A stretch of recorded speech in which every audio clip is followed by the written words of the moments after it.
What's up, friends? I'm back. Today's video, I'm going to be sharing with you guys a quick life update for my subscribers who, y'all know I had to take a little bit of time off of social media. And then I'm sharing with you my April numbers, how things are going for me. Even though I've taken time off of social media, I am still working on my reselling business, significantly decreasing my hours working. So we're going to check in with those numbers and see how I'm doing, and then sharing my top 10 highest sales from April of 2023. Let's get into it. So first, a little bit of a life update. First of all, I want to say truly it means the world to me, to everyone who had such kind things to say when I said I had to take, we were dealing with something with my family and I had to take a little bit of time off of social media. So many nice, warm, kind messages that were sent out. So what's happening?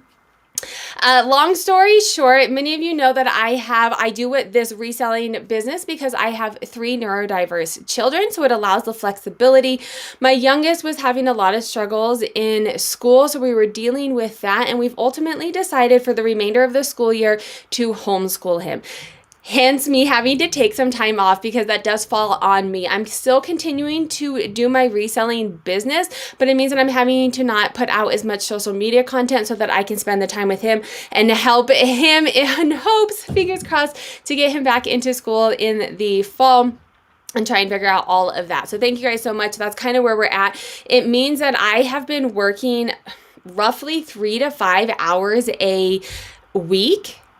No social media, very little social media, some reels and maybe some stuff on Instagram, but very little, no YouTube videos on social media. And I'm putting all of that time and effort into my business. I am going to come out with a video on some, I think it's like top 5 things that I've been doing to keep my business afloat while my hours have significantly decreased. So make sure to subscribe and hit that notification so you see when that is coming out. So let's get into my April numbers and kind of see what's going on with my April numbers. That's not what you guys want to see. You don't want to see me again. Let me get my April numbers for you. That's what you want to see. So let's do it like this. So bear with me, friends, because I am doing this before the kids' bedtime. So I am on a rush here. So if you're new to the channel, this is the Sarah Style Sales and Trends dashboard. It's a Google sheet. You can purchase it. The link is down below with a coupon code if you want to see your numbers as well. So let's keep in mind, I have significantly decreased my hours from what I was doing before, but I'm putting all of my time into my reselling business. Now, my gross revenue here is up 28 days over 28 days. I am filming this on the end of April. It was last updated on Thursday, let me look at the exact date for you. So it's not the full month of April, but it was last updated on the 27th. So this is 28 days to 28 days comparing to March numbers. I'm up $778. Now I want you guys to keep in mind when you're looking at your numbers, you need to know what you're looking at. While this looks great that I'm up, it's because in March, I was dealing with a bunch of chaos in March, but it was also spring break.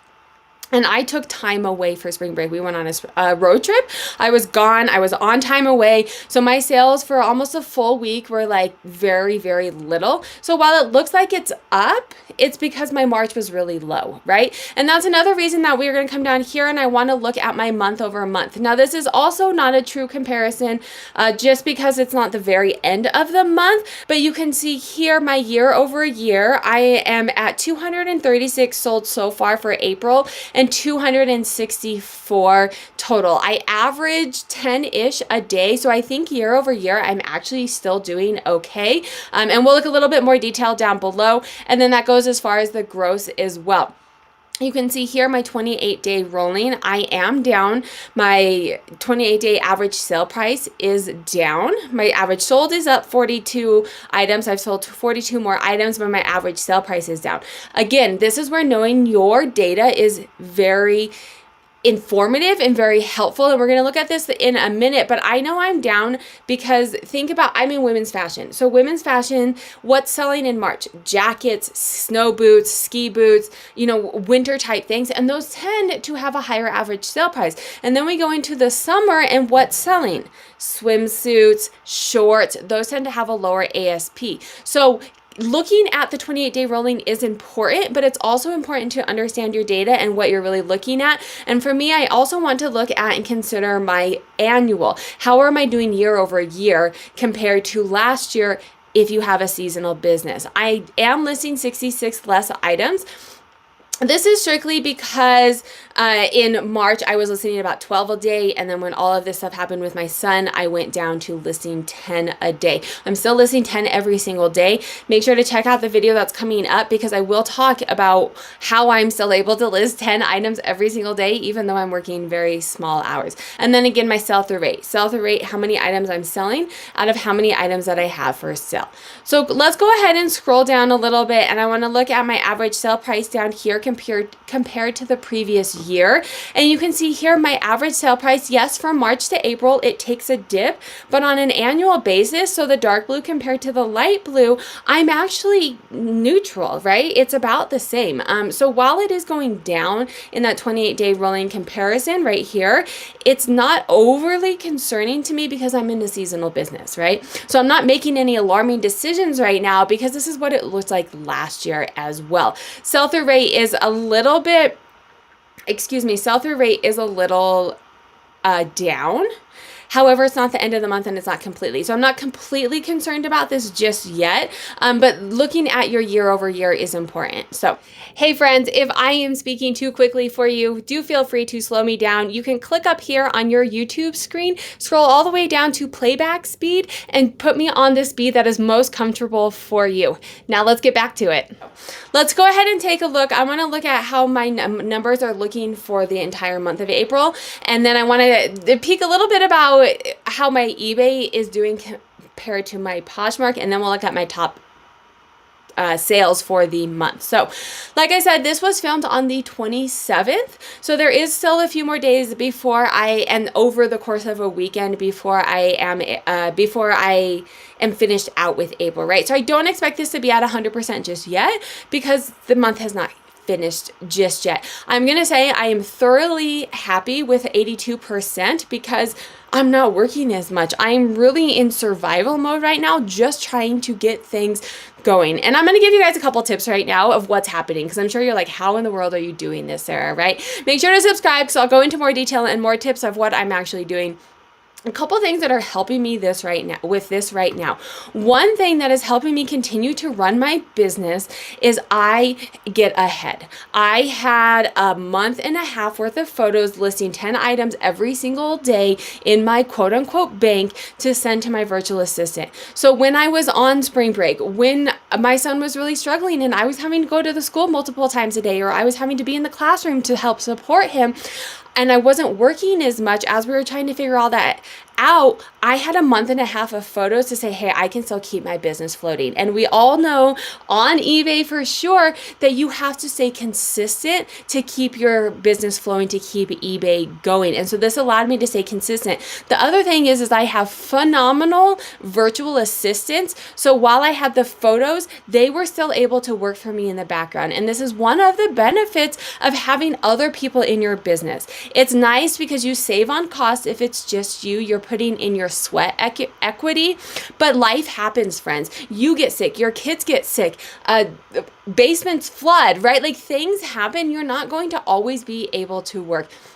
And so having other people to help support you is also really helpful, as well as having a bank. And then the other thing that I've switched in this year, and I haven't talked about it a whole lot because I was kind of seeing how it would work, is I have switched to having a sourcer. It always sounds like a sorcerer, like a wizard, right? But it's someone who sources for me, which has helped me tremendously during these times because I'm not having to spend 3, 4, 5, 6, 7 hours, whatever it is, out there getting the items. We've worked out a deal. She has a nonprofit and gets a lot of items donated to her. She sells them to me and she makes a profit for her nonprofit to help keep it funding, and then I'm not having to source anymore. So that has been a huge help during this time because really all I'm having to do to keep my business afloat right now is having to take photos every single week. So 70 items a week, I'm listing 10 a day.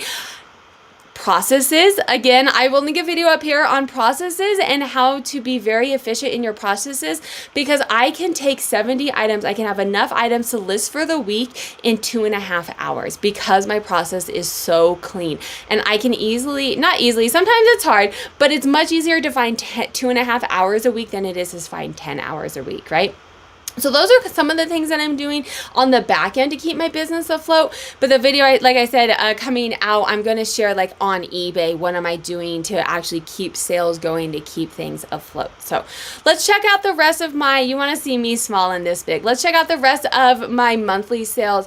Look at my Posh and eBay split out, and then we'll get into my top sales for the month. So what's happening here, $7,403. Again, this is through April 27th. So I'm pretty sure, especially over the weekend, we'll see, but I should get really close to hitting that goal, if not hitting it. That's 236 items sold. If you come down here, I'm actually in reverse reseller nirvana. I'm selling more items than I am listing.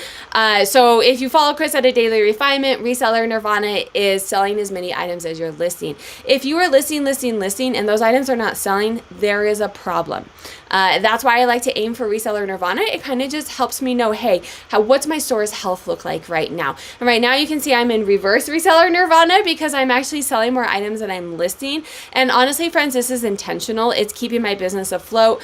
I would say the majority, 99% of the offers that I'm getting right now, I am taking. Yes, I can probably get a little bit more money later, but I'm not doing a whole lot in my business. And that's profit that I can flip and return. I'm not really waiting for an extra $3 or whatever it is, right? Especially with the way that the economy is. My average sale price is $3.37, which, to be fair, honest, guys, this is lower than a couple years ago. COVID was, great for some of us. I liked to be closer to $40, but with everything that's going on, I will take what I can get.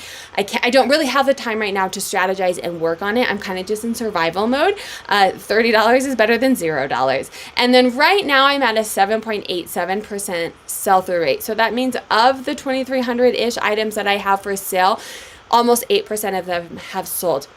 I'm hoping this to get closer to 9 to 10 by the end of the month. Now, what does that look like from a Poshmark and eBay standpoint?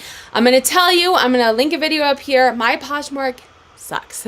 I go deep into it up here, but Poshmark is not what is carrying that. Look at this. This is eBay. eBay is actually up almost $3,000, almost $2,000, right? We're not at the end of the month, but it's up almost $2,000 on eBay. And that is absolutely supplementing for Poshmark down here. My Poshmark is down $2,000. Leave tips down below. I use Posture VA. It's linked down below if you guys want to try it, because it does share and it does help keep sales. And I haven't really changed anything on Poshmark. I think they're just going through trying times, and they're trying, they have the live sales. And like I said, I'll link a video up here where I go into it. But just, if you guys haven't watched that video yet and you want to know what the heck's going on, I don't really know. My theories are, one, they did have a buyout. So there's probably a lot of things going on in the back end that we're not necessarily aware of. Also, they're doing live sales and trying to figure out how that works. I don't do live sales. I'll link another video up here on what happened with my live sales, but at the end of the day, I just was not making the profit for the time that I was putting in. And then also, friends, they're trying to figure out what's going on. Let me know what you guys think. If you've heard down below, Poshmark is actually coming out with promoting your items as well. I'm sure it's an extra fee like eBay does, but that's telling me that they're hurting and they're trying to figure out how to regain some of their money back. Is it from the live shows? Is it from the sale? I don't know what it's from. I'm interested to know your guys' perspective on the Poshmark promoted fees. All right, who wants to see my top 10 gross revenue sales so far for April? Let's go ahead and take a look. This is a blazer. It was brand new with tags. I did take an offer on it, $150. I will say, full disclosure, they received it. They said they loved it. They said it's a little snug, so they did want to do a return. However, they have not opened the return yet. So it may get returned, it may not, but at the end of the day, it did sell for $150. So definitely this is more or less a bolo depending on what you have. I've had jeans from this brand sell for like $10, so it does depend. Vintage women's dress. If you guys have followed me for a while, you know that I used to sell a lot of vintage dresses. And honestly, at the end of the day, the sourcing that I was doing, I just wasn't really finding a lot of them. At thrift stores, they tend to be priced really, really high. You can get them at the bins, but oftentimes they're really destroyed and you have to take care of them. And I don't really source at the bins anymore. But I did get this from a buyout. There was probably about 5 to 10 women's vintage dresses. This took up a ton of room. This train, it was fluffy. This took up a lot of room. So I took an offer for this. I think it was like $70, mostly because I wanted to get it out of my storage. It took up so much room. Burberry, this is a Burberry men's jacket. If you watch some of my videos, I've mentioned that I've been getting into men's a little bit more, mostly just the blazers, because for me, I don't know anything about men's, but I know Burberry's. I know wool. I know what a blazer looks like, and I'm having good luck with being able to pick out some higher end brands that are, you know, are wool or silk or something like that, that are able to sell, and they're doing pretty decent for me. This is Patagonia. This is from my own personal closet. I did thrift it. I either thrifted it or purchased it off of eBay. I don't remember exactly, but it actually is just too small for me. I found another one at the bins in a smaller size. So I have that one now, and I sold this one. It was an offer for I think $100, which is around what they are going for right now. A couple years ago, you probably could have gotten a lot more for it. A couple things to note here. If you do see this, the hooded goes for a lot more. I know this because I was looking for a hooded one, and they're more rare to find the one with the hood, as well as, you know, this is a size large, so that does go for a little bit more as well. This is also from my personal closet. Again, a size large. I know I purchased this in a smaller size off of eBay or Poshmark, one of the two. So I used one, and then I sold this one. I love these. They are so warm. Excuse me, but thin. I wear this like all the time. So definitely Patagonia is still, it doesn't sell like it used to, but these both sold in under a week. I would definitely still keep an eye out for their Nano Puff. I know they're really thin. These are Tory Burch heels. I've actually had these longer than I anticipated. I think probably for like 6 or 8 months. Some of it I think is because when you are selling, you know, when I listed them, it was going into winter. And this is another strategy I'll share in my full video, but you guys get some of the strategies now. This is where sell similar is really helpful, because I sold it similar, and now it's being refreshed coming into summer. And I do think that's what helped it sell. This was for my cousin. So friends, let people know what you do. I have, you know, cousin, I have lots of cousins, but you know, your friends, your cousins, they want to help and support you. And if you know what they do, then they're willing to. Now, sometimes do I get things that aren't sellable? Yeah, absolutely. But I work with a nonprofit. I donate to them, and then people in need get them, and then I take what I need. This sold, again, a size large, friends, and this sold pretty quickly. It actually sold twice. It sold once. It was too small. They returned it, and then it sold again within a month, I would think. Fry. These sold on an offer for like $15. I'd had them for a while, and they're not Fry. What Fry is known for and what people really like is their boots, right? Their Western boots. So the Fry slingback heels, do they sell as well? No, but did it make me some money? Yeah. This actually, full disclosure, so this came up because you're like, oh, that's only a $30 sale, Sarah. Why are you sharing it with us?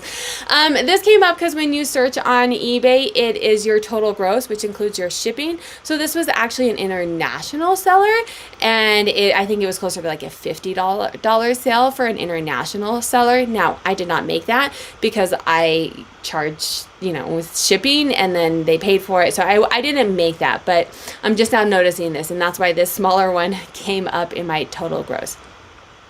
Tory Burch, sandals, right? So sell similar, friends. Are you noticing a lot of these items I've had a little bit longer, but they are selling because I am ending them and then selling them similar. They're getting a new refresher. If you want more information on what this is and how it works and why it works, I'll link a video up here that goes a little bit more into sell similar and why you should do it and if it's right for you. This brand I've actually never heard of, and this is kind of the fun thing with having someone source for me, is I'm learning a lot of new brands and things that I wouldn't necessarily know. She also lives in a different state than I do, and she ships it to me, and so she sees things that I wouldn't necessarily see. This brand I've never even heard of. It did sell, you know, pretty high, so I would say keep an eye out for this brand for sure. Friends, again, thank you so much for all of the nice comments and support that you have given me during this time. I am going to be spending less time on social media, but I'm going to try and get some support and stuff out there for you guys. Always make sure, or always feel free to DM me on Instagram if you do have questions. I am on Instagram and can maybe not as quick as I used to because I am homeschooling, but I will try and get back to you if you guys do have questions as you're waiting for new content to come out.